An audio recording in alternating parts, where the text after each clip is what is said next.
This morning, let's turn again in our Bibles to 1 Corinthians chapter 13 and continue our study on the subject of love.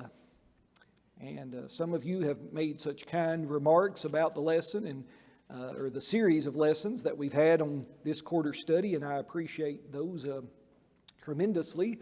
And it's been a very fruitful study, and it's one that, like so many other Bible topics, the more you study it, the more you're able to see and understand, but at the same time, the more you maybe say there's more to see and more to understand in a depth that we can go, maybe even in future studies, that this will help us, what we've done in this quarter study, lay the foundation for. I want to revisit very briefly. Last week, we tried to put two lessons together because of my absence the week previous, and we looked at in verse number 6, how love does not rejoice in iniquity. That was the last part of that kind of four-part lesson. Love does not seek its own, is not provoked, thinks no evil, and does not rejoice in iniquity. And we ran through the does not rejoice in iniquity very quickly, so I just want to go over that again, and those that have the workbook can see what we're talking about here, that love does not rejoice at wrongdoing. And we need to be careful, of course, in what we take delight in, and that's going to be counterbalanced even with the first topic or the first characteristic of love that we'll look at in a moment for this morning's lesson. At the end of verse 6, love rejoices in the truth. So it does not rejoice in iniquity. That's negative, but it does not rejoice in the truth, rejoice in the truth. That's positive. But we live in a time where a lot of people, they take pleasure, they take joy in hearing something derogatory about someone else. And there's actually a term that psychologists use for this, and it's called negativity bias. Negativity bias, which really means that we respond to negative things more intensely than we do positive things. And for the proof of that, all you have to do is watch the news. If you're like me, I rarely anymore even watch a full newscast from beginning to end. My parents, probably like a lot of you, made it a regular habit that I think the evening news came on at 5:30, may still do it, and then you had the 6 o'clock local news out of Nashville. We got the Nashville stations, but you'd watch the world news at 5:30. I remember Dan Rather and Peter Brokaw and what was the Jennings guy's name at ABC? Peter Jennings.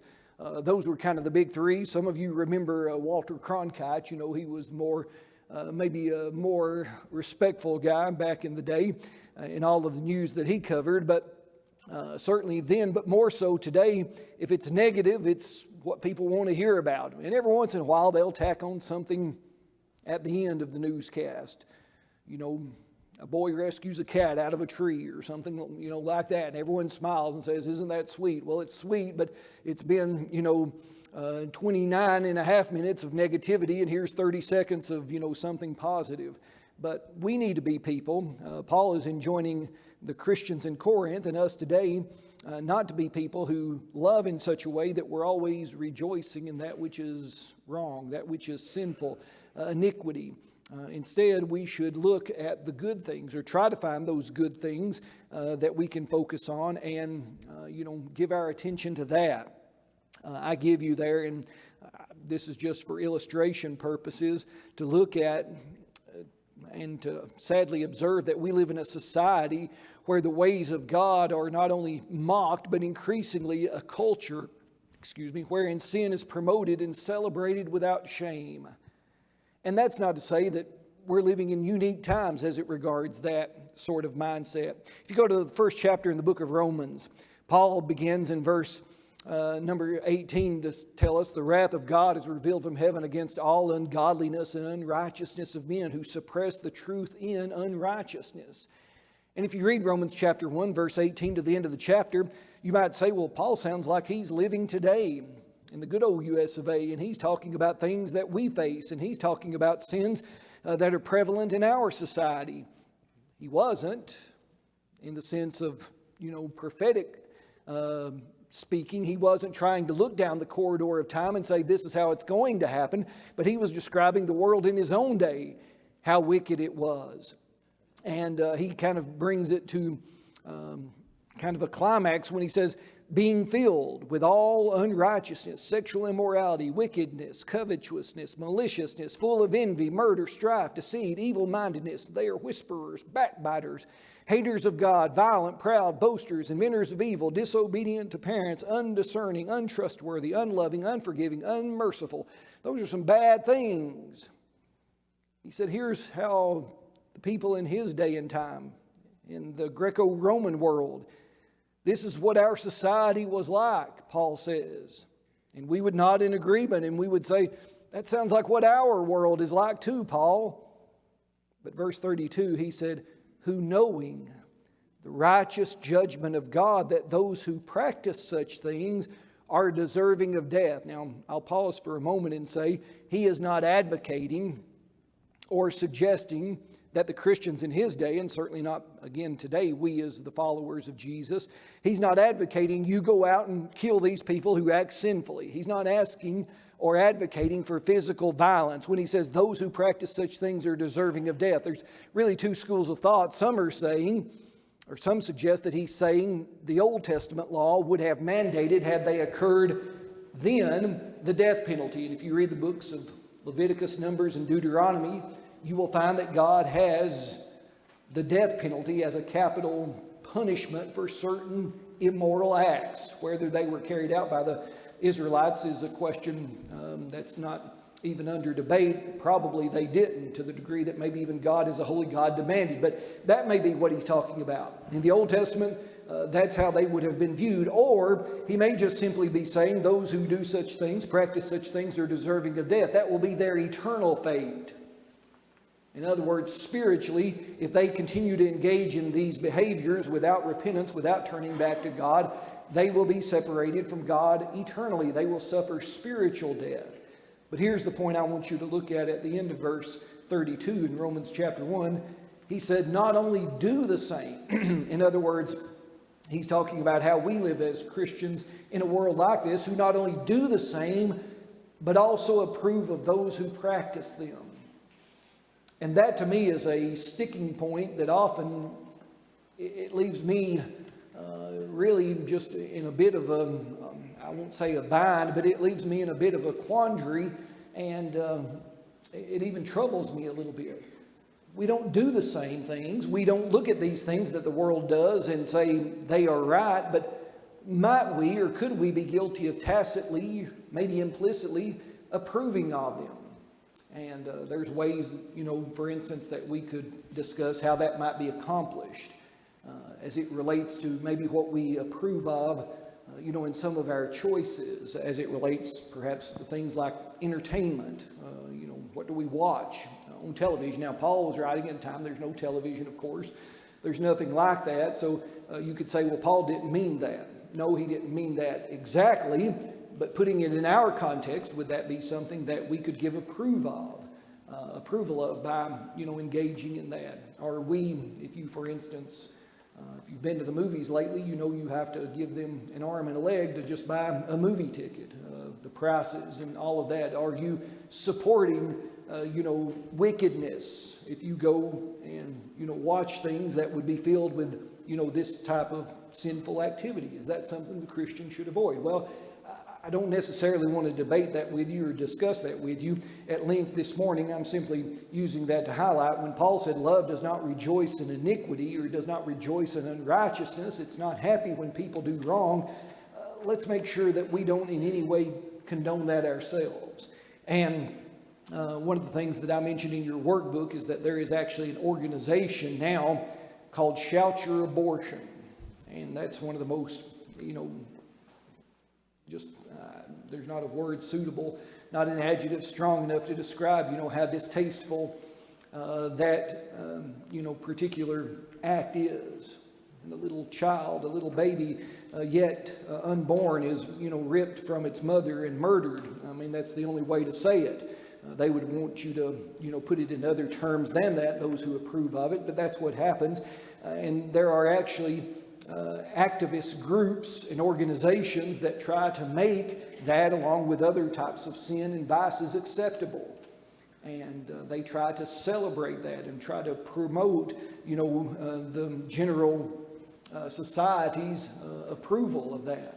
And by and large, they've sadly succeeded in a lot of ways, in a lot of areas. So by contrast, the Christian, going back to 1 Corinthians 13, we don't rejoice in wrongdoing. We don't rejoice in iniquity. We don't give approval to those sorts of things. We don't try by any means to again give our consent. And so that's something maybe that we should just kind of say as we transition in to lesson number 10 this morning, and that's where we're at the end of verse number 6. Love does not rejoice in iniquity, but for this morning, as we now with that introduction behind us begin, love rejoices in the truth. Love rejoices in the truth. The more we study love, the more beautiful it becomes. And really, there's no other way to translate this phrase other than the way that it is in most of our versions. Love rejoices in the truth. One version, the New Living Translation, just kind of adds this little idea. Love rejoices whenever the truth wins out. We like it when the truth wins out. If you're a fan of Western genre television, talking Matt Dillon, Gunsmoke, and John Wayne and all of those. I'm not endorsing all of those movies or films or TV shows either. Some of those probably have some maybe questionable content, but at least I can't think of one. And those of you that are more, I guess, more familiar with that genre of entertainment, what always happens at the end of the movie, who wins? The guy with the what color hat? The white hat.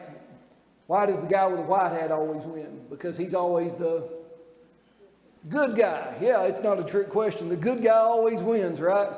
Now, maybe there's an exception to that, but, all the time that I spent, and of course, my daddy, he was a Western fan, all of, the time that I spent watching those programs with him, no matter how bleak it looked, the bad guys ride into town, they shoot up the place, they rob the bank, they haul off the women. There's, the guy with the white hat, he struts in, he might be undersized or whatever else, and you know what's going to happen. 10 bad guys are going to come out, and he's got a 6-shooter, and he shoots 15 times, and, takes care, dispatches them all.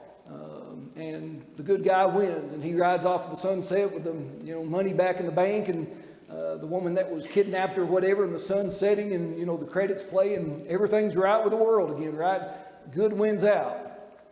And that's what we like to have happen. Now, we know that we live in a world where the good guys don't always win, at least in this realm, in this time.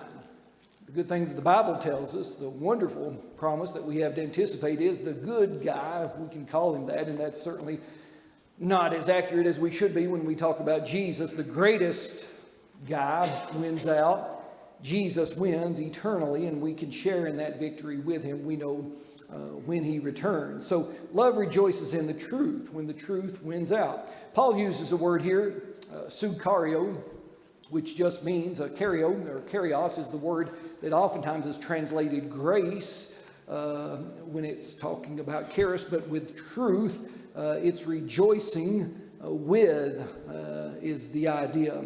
Truth is aletheia, to rejoice with, to take part in another's joy, to share in that. That's what love does. And the best way to give you what Paul is here advocating the Corinthian Christians to do is to see it in action.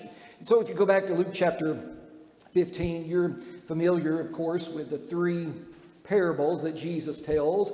There's a parable of a lost sheep, a lost coin, and then maybe even though we seldom title it this way, I think it could probably be accurately titled the parable of the 2 lost boys. I know there's a prodigal son who leaves home, and you say, well, he's lost, and his daddy even said he was lost. That's true.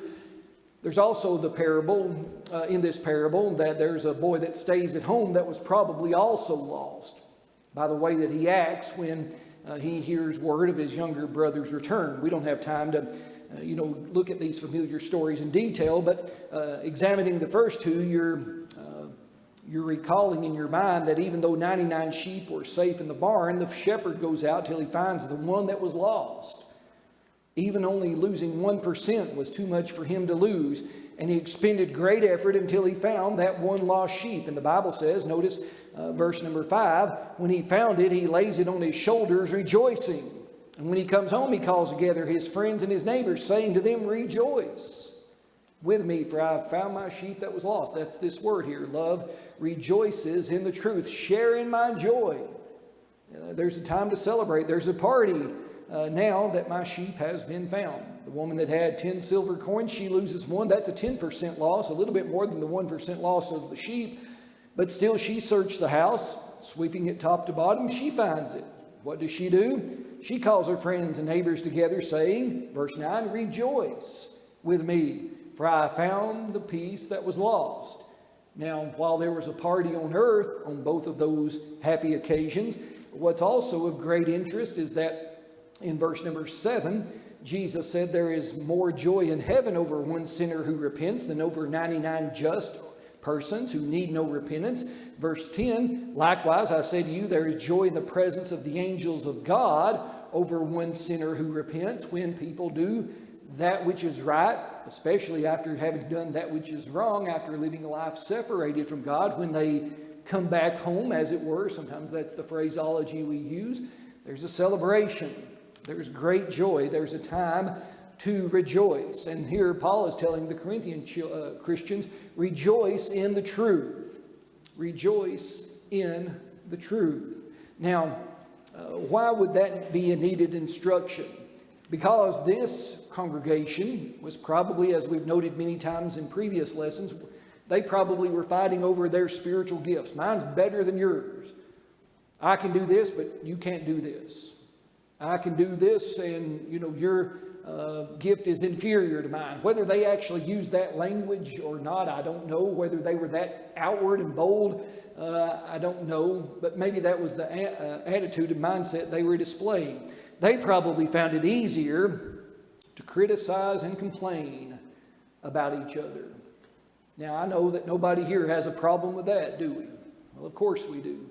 We don't have a problem criticizing and complaining about our family or about our job and the people we have to work with. Or certainly it would never be the case. We would hope that we would never have to criticize or complain as it deals with those folks that we have to worship God with, our Christian family. Well, my tongue is in my cheek, and of course I know, like you, there have been times when all of us have had that problem or tendency. We just criticize and we complain, and we can get kind of almost into a rut where that happens much more frequently than it ought. In the previous chapter, Paul told them something remarkable in chapter 12 in 1 Corinthians. In verse 26, he said, if one member suffers, all the members suffer with it. If one member is honored, all the members rejoice with it. That's our task. Now, of course, he had given them the analogy, parallel between the physical body and how each part of the physical body has a purpose, your eye, your ears, so on and so forth. And the body, if it works optimally, has to work cooperatively together. Your foot can't say, well, I'm not going to do my job because I can't do the job the hand does. And we know that illustration, and we understand it perfectly. And so Paul said the same is true with the spiritual body of Christ, with the church. We each have a role to play. We each have a part to play. We each have a function. And we have to, work and fulfill that function and purpose that we have. When we don't, then the body as a whole is diminished. So one member suffers, all the members suffer with it. And now in chapter 13, he says, love rejoices with the truth. This idea of whatever the truth is, whatever is right, it's going to bring us joy. And we're going to express it. Maybe not so much even with outward action or words, but maybe this is just even a demeanor that's internal that displays itself in our interactions and dealings with one another. Most of you have heard the hymn, I Love to Tell the Story by Catherine Hankey. I like verse 4, and you can see why. She tells and we sing, I love to tell the story for those who know it best, seem hungering and thirsting to hear it like the rest. And when in scenes of glory I sing the new song, 'twill be the old story that I have loved so long. We ought to love truth. We ought to love sharing it and telling it and expressing it to one another. Now, that can be on any number of topics, really, but I think here, given the context and given God's Word as our guide, love rejoicing in the truth is the truth about God and the truth about His Word.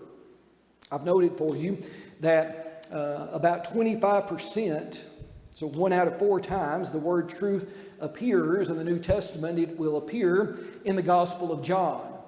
And if you add the other occurrences of the word truth in the epistles of John, 1st, 2nd, and 3rd John, you'll find that that number goes even higher. And what John will tell you in a variety of ways, both in his gospel, following the example of Jesus, but also in his letters about our behavior, is that love and truth cannot be separated without damage being done to both. They go together.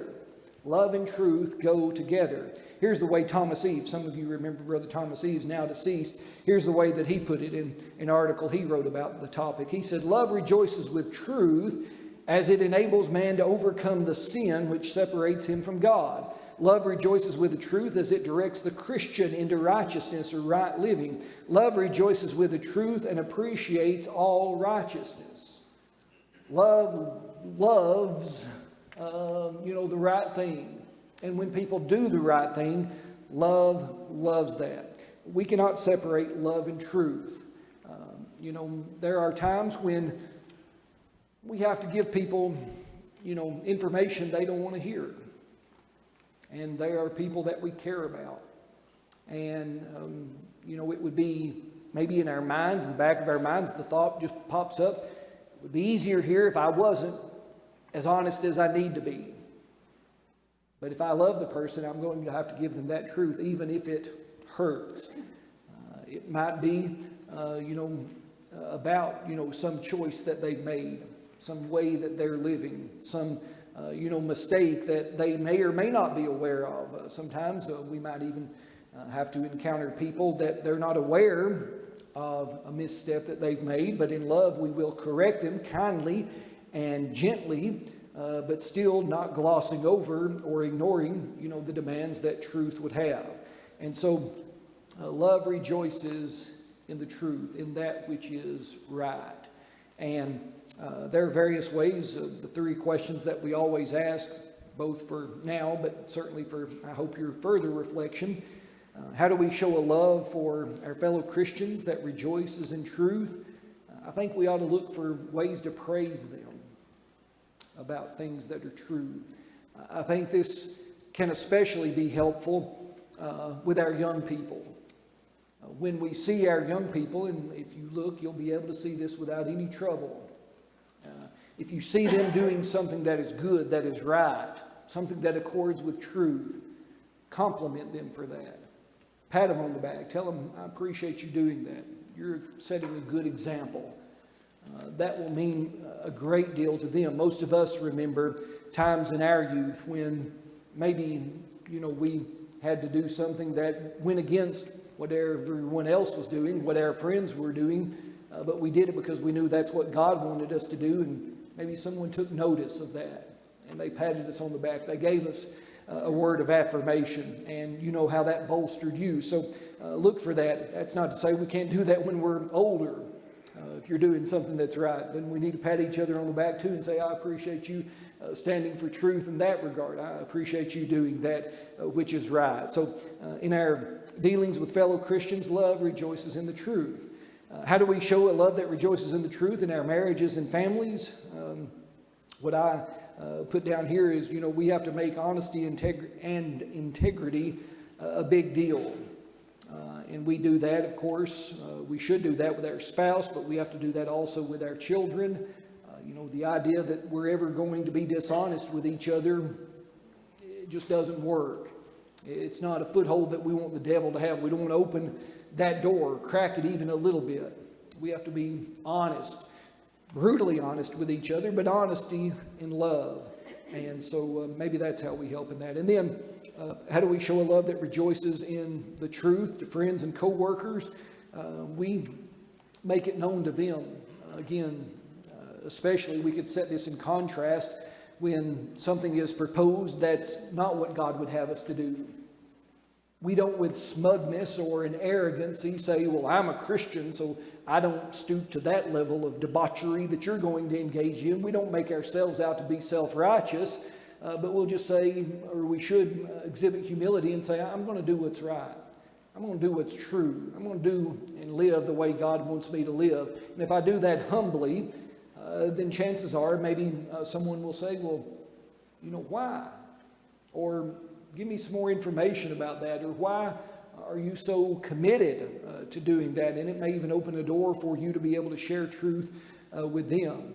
And then one other thing before we get to the second part of the lesson. We need to rejoice even when small steps are taken toward truth.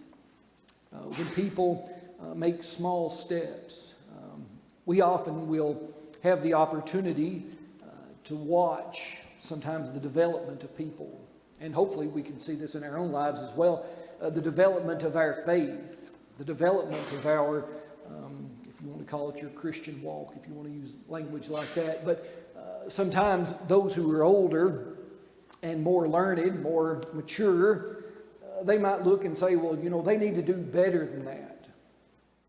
But it may be the case that that person making a small step, that might be, the biggest step that they can make at that present moment. They may not have grown to know all that they need to know, to do all that they need to do. I guess the way that we illustrate this sometimes is when we're children and we get a big snow in the wintertime and we go out to, play in it. Maybe we watch our parents and we watch them step through the snow, and because they're bigger and taller, the space between their steps, their gait is much longer than ours. And so, it may be 3 feet that your father could take, and as he walked through the snow, and if you're a little guy and you're only 4 or 5 and dad's 34 or 35, and you're trying to put your foot in his footsteps, you usually can't stretch that far, can you? You're trying to, but you just can't make it. You come up a little short. And that's the image that I always have as we try to follow the Lord, as we try to walk behind Him. Sometimes His steps seem a little bit farther apart than what we can reach. We can't just quite get there. But we need to keep stepping in the right direction. We need to keep following as closely as we can. And the more we know, the more knowledge we acquire, the truth that we continue to learn and incorporate into our lives, we'll be able to get a little closer each time. So rejoice even when small steps are taken by those who are trying to do and obey the truth. Don't be so quick to condemn or reprove or highlight what inaccuracy or error might exist without making sure that person knows we appreciate all the good things that they're doing. I've watched, and I know these people are well-intended. I know these older, more mature Christians really wanted to help this, younger, struggling Christian that was maybe immature, but sometimes they were so critical that it really just kind of took the wind out of the sails, if you will. It just kind of discouraged and deflated the more immature Christian from even trying. And some have even said that, I can't be what they are. You can't today. That person may have lived for the Lord for, decades. You've not even been a Christian that long at all. So no, you can't live up to that sort of example yet. You won't be able to imitate, what they are able to do at this point. Keep going in the right direction. So love rejoices in the truth. I've talked a lot this morning. Like usual, I just get started and I don't let you have any say, but you give me your feedback or questions or comment about love rejoicing in the truth. I'll be glad to take them, Brian. Alan, I do appreciate the words that you chose to teach us to rejoice, and I think that is extremely hard to rejoice with someone else. And I think the root of it is we need to learn that we're not better than anybody. Not at all. Unfortunately, we give that appearance sometimes. And to answer your questions, I think a good application for us is found in the second book of John, specifically in verse 2, where it talks about where the truth and love come from. Mm-hmm. And it uses a word that I have to pause to think about, and it's a very elementary word. But what abides in you? What does that mean? Abides it's the way that you live your life. And if we take the love in 2 John and again in 3 John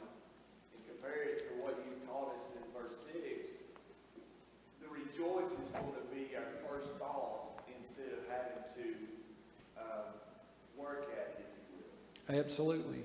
And those little letters are so instructive if you'll just read them and really grasp how John puts love and truth together. Like we said, you just can't separate them.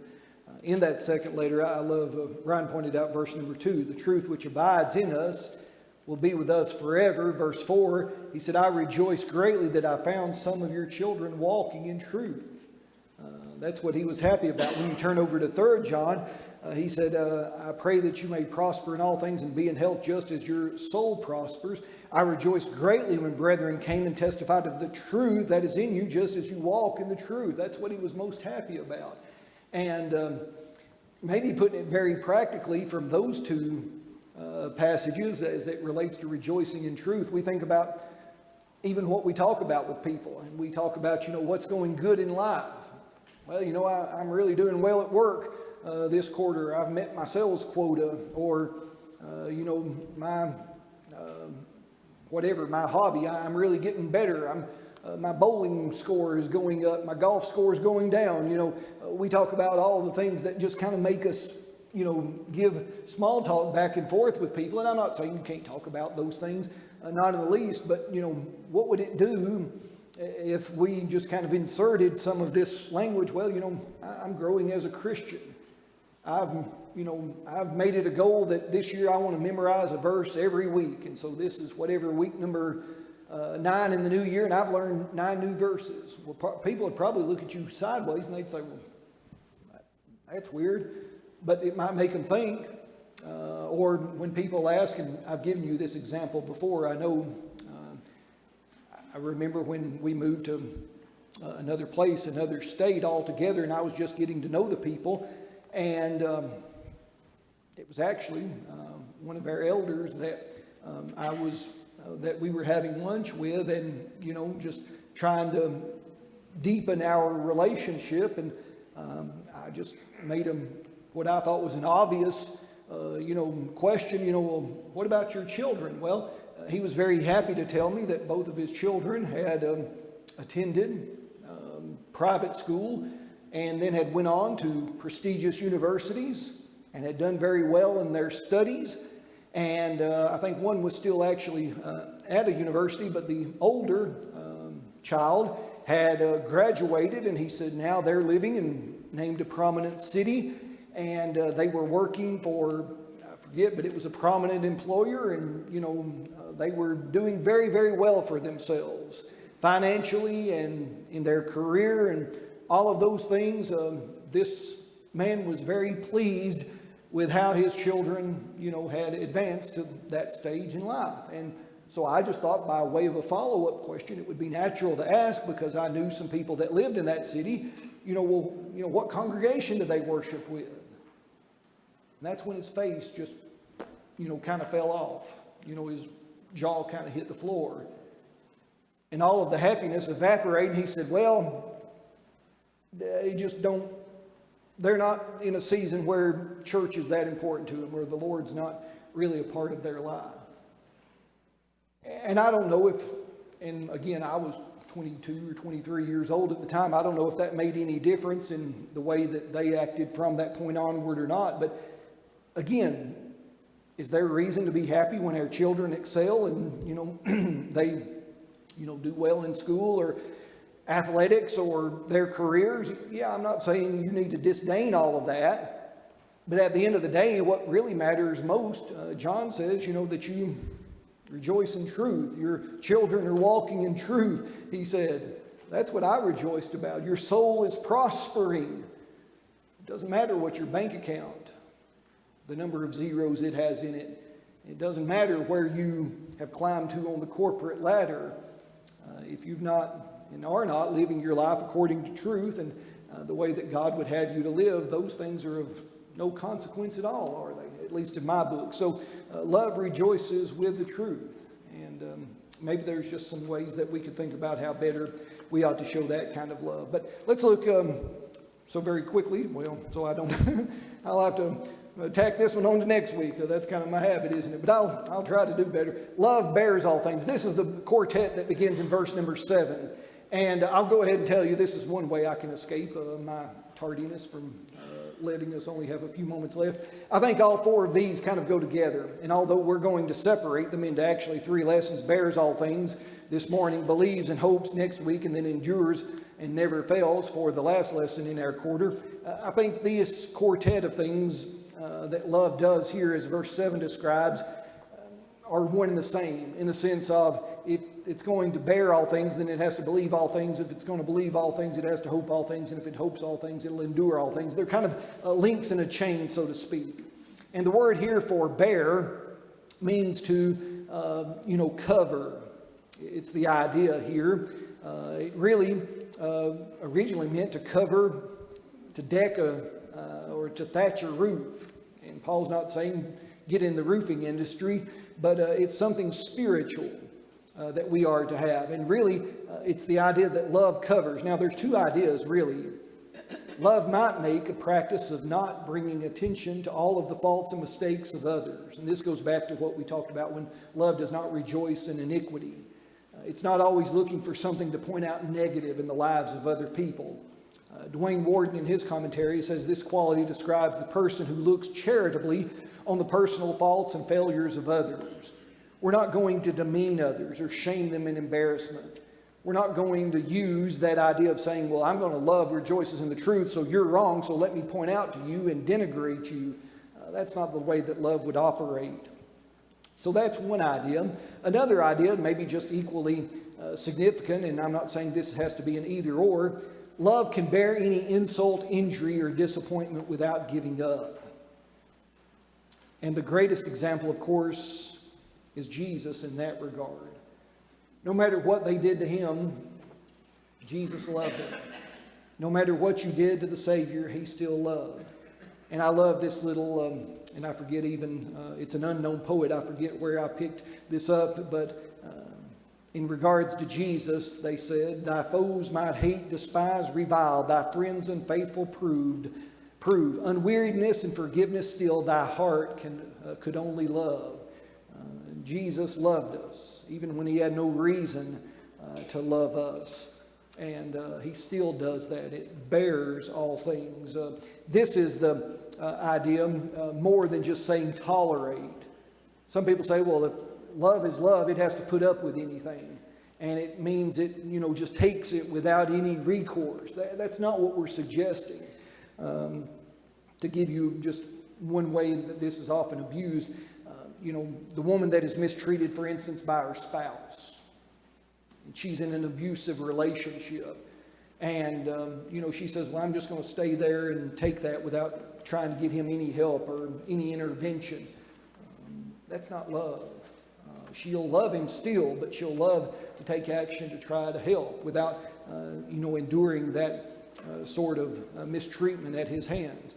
Many argue, for instance, church discipline is unloving. But Paul said in 1 Corinthians 5, verse 5, that it's what we do to save the soul. And nothing could be more important than doing that. And so it's corrective, yes, but it's also loving. So love bears all things. One way that it might be summarized, love loves people even who are not very likable. And I won't ask you to hold up your hand because there are people in the back that you might not want them to see you hold your hand up. But sometimes loving people that are not very likable is a challenge, isn't it? I love them, but it's hard to like them. Well, that's something that maybe we can think about between now and next week. But for next week, go ahead and think about what does it mean love bears all things, believes all things, hopes all things, endures all things. Hopefully we can study that together then if the Lord wills. Thank you for your good attention in class this morning.